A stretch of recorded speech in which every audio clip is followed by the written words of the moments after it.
Hello everyone, in today's video we are going to be reviewing the Quicksilver rewards card. Now this is going to be the one for people with excellent credit because right now Capital One actually has 4 different tiers or 4 different credit cards for the Quicksilver. So they have the Quicksilver rewards for people with excellent credit, which is going to be the one that we're going to be discussing today. The Quicksilver rewards for people with good credit, the Quicksilver One rewards for people with fair credit, and the Quicksilver secured for people with fair credit. But in today's video, like I mentioned, we are going to be reviewing the Quicksilver rewards for people with excellent credit. So I'm going to be talking about the main features of this credit card, some of the pros, some of the cons, and then at the end, we're going to be going over a final verdict on whether or not this credit card may or may not be a good fit for you. Now, before I get into the content for today's video, if you wouldn't mind helping me out by giving this video a like, that just helps out with the good old YouTube algorithm. Okay, so jumping right into the main features of this credit card. So first off, you are going to receive what's known as a spend bonus. So they are going to give you a $200 spend bonus as long as you spend $500 on this credit card within the first 3 months of opening. Now, you may be wondering, why exactly are they giving me $200 for spending $500? Well, this is what a lot of credit card companies do to sort of convince you to sign up with their company. Because you see, a lot of these credit cards are fighting over people to sign up for their credit cards. So we have Chase, we have Citi, we have Bank of America, we have Capital One. They're all fighting over these same clientele, trying to get people to sign up for their cards. So by offering these sweet spend bonuses, that kind of helps convince people to sign up for their credit card. Now, in addition to that spend bonus of $200, on all purchases, you'll also be earning 1.5% cash back. This simply means that for every $100 that you spend, you'll be earning $1.50 in cash back. Now, 1.5% cash back isn't the most that you can receive if you look across all credit cards. If you look at Citi Double Cash, that's going to be 2% cash back. If you look at the Wells Fargo Active Cash Card, that's also 2% cash back. But 1.5% cash back across the board on all purchases with no spending caps or anything like that is a pretty good deal if you're a customer who seeks simplicity. Now, I did mention that it's going to be 1.5% cash back across the board. There is actually one category where you can earn a little bit more, so it's going to be 5% cash back whenever you book hotels and rental cars on Capital One Travel. Capital One Travel is basically their own travel portal, much like Expedia and other websites like that. Okay, so as far as how you can redeem these rewards, let's say that you go ahead and spend the $500 within the first 3 months. 1.5% cash back from the $500 is going to be $7.50, and then of course you're going to be earning that $200 spend bonus. So in total, that is going to be $207.50. Now, as far as how you can cash that money out, there are a few different ways that you can do this. First off, you can ask for a check to be sent to you in the mail if you'd like to have a check that you can cash in. Secondly, you can always ask for a statement credit. So if you have some type of balance on your account, you can wipe that out with a statement credit. Also, perhaps maybe it's the holiday season and you want some gift cards. You can always redeem these for gift cards as well. Or if you're going online shopping, you can actually connect your Capital One rewards account with PayPal, and whenever you check out on a business's storefront with PayPal, you can connect those rewards to PayPal and pay for your transaction with your rewards. Now, some other features of this credit card is that you can set up text and email alerts for certain things, like for example, if you want to have some type of text alert set up to whenever a transaction is made on your credit card for anything at least $1 or more, you can certainly do that. And this definitely comes in handy as far as some sort of fraud prevention. So let's say that you're out somewhere and you receive a text that a transaction has been made on your credit card for $500. Now, obviously, you are not at a store, you are not purchasing anything. And this also say that you don't have any authorized users that would have been using your credit card during that transaction. Well, in that case, you know that the transaction is going to be a fraud.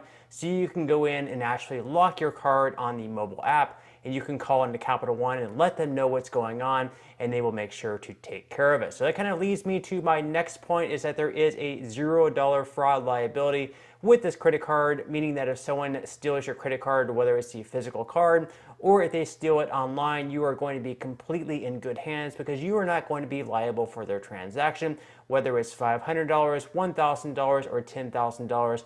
You are not going to be on the hook for any transactions that you do not personally authorize. And then on top of that, you'll also be receiving additional warranty protection at no charge on eligible items that are purchased with this credit card. So let's say, for example, you go out and buy a TV at Walmart and something happens to that TV, you'll have additional warranty protection on that. Now, there are some items that are not going to be included in this, so make sure to look at the items that are included and are not included before making any type of transaction. Now, in addition to that, you'll also be receiving travel accident insurance, so you can get automatic insurance for a covered loss at no extra charge whenever you use your credit card to purchase your airfare. Now, as far as fees go with this credit card, I'm going to go ahead and break it down real quickly. So thankfully, this is a credit card that does not have an annual fee. A lot of the other credit cards out there do have fees running anywhere from $95 a month upwards to $1,000 and possibly even more depending on the perks of this credit card. The Capital One Quicksilver credit card, the one that I'm reviewing today, does not have an annual fee, so you do not have to pay a single dime to have this credit card in your wallet each and every year. Now, in addition to that, if you are planning to travel abroad, if you are going to be going to a different country, there are also no foreign transaction fees with this credit card. This is a super huge perk, especially for those of you that love to travel, going to other countries, because a lot of other credit cards on the market, for example, like the Bank of America credit cards, they do have foreign transaction fees, and let's face it, traveling abroad is certainly not cheap. So whenever you're going to be using your credit card, you don't want to have any extra fees tacked on to whatever you're purchasing. So if you have a credit card that does have foreign transaction fees with it, it's something that you probably just want to pay cash. But with this Capital One card, you can certainly use it and you won't be hit with any extra fees. However, the Capital One Quicksilver card does have some fees though. So for example, if you do make a late payment, not only will you be hit with interest, but it's also possible you can be hit with a late fee of up to $40. Now, if you do get hit with a late fee, you can always call into the call center. If it's your first late fee, if it's the first time that you're paying late, there is a pretty good chance that they will waive that fee. So I would definitely recommend calling in and asking if they can waive that fee. It's not guaranteed, but it is something that I would definitely recommend that you do. Now, in addition to that, as far as the APR goes, starting out for the first 15 months, you do have a 0% APR. This is very, very good. However, I would still recommend paying your card off in full, certainly before that time period expires, because after that, you will then have an APR of 19.24, 25.24, or 29.24% based on your credit worthiness. And if you happen to take out a cash advance, which I would also strongly recommend against ever doing, you'll be hit with a 29.24% APR on those, plus $3 or 3% of the amount of each cash advance, whichever is greater. But again, I would strongly recommend staying far, far away from cash advances. So to wrap things up here, the biggest pros of the Capital One Quicksilver card. Number one, I would say that it's just simplicity. You're receiving 1.5% cash back across the board. You don't even have to think about it. There are no caps, there are no categories. Every single purchase that you make, you will be earning 1.5% cash back on. Secondly, there is no annual fee to use this credit card, so you don't have to think every year whether or not it's worth it paying some sort of annual fee to receive the benefits. It's $0 out of pocket, so that's really great stuff there. Also, if you are traveling abroad, you don't have to worry about any extra fees being hit with whenever traveling, because a lot of other credit cards, like I mentioned earlier, do have a foreign transaction fee. Capital One does not have a foreign transaction fee, so that's obviously a very big perk.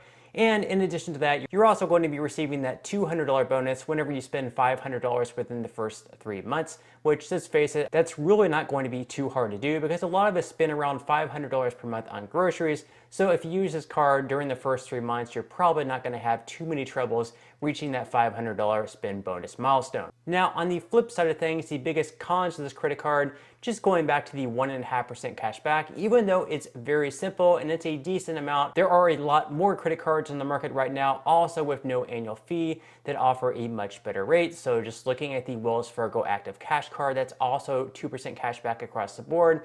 And also the Citi Double Cash Card, that's also 2% back as well. And then there are also many other credit cards that offer an even higher cash back in certain categories. Like groceries, you can earn, let's say, 3 to 6% cash back depending on the credit card. So if you don't mind juggling a few different credit cards in your wallet, you can definitely do much better than the Capital One Quicksilver card. Also, this card doesn't really have too many perks either. With other credit cards, even though a lot of them will have an annual fee, you'll receive a lot more perks with them, whether it comes to travel or anything else. So basically, to sum things up here, if you favor simplicity and you only want to have 1 or 2 credit cards in your wallet, this credit card definitely would not be a bad one to have. Again, you do get 1.5% cash back across the board. You're not paying an annual fee. You don't have a foreign transaction fee. And then you're also earning that $200 spend bonus. So for people who favor simplicity and they only want to have 1 or 2 credit cards in their wallet, this credit card may be a pretty good fit for you. However, if you want to earn the most rewards as possible and really max out your credit card rewards, I would probably look towards another credit card. Also, if you favor simplicity, you might almost be better off going with another credit card, such as the Citi Double Cash Card or the Wells Fargo Active Cash Card, which again, those credit cards earn 2% cash back. So on that note, I'm going to go ahead and wrap up this video. I do hope that you enjoyed. If you did, again, I would greatly appreciate if you would give this video a like. Consider subscribing to my channel if you have not already, and I will see you in the next video.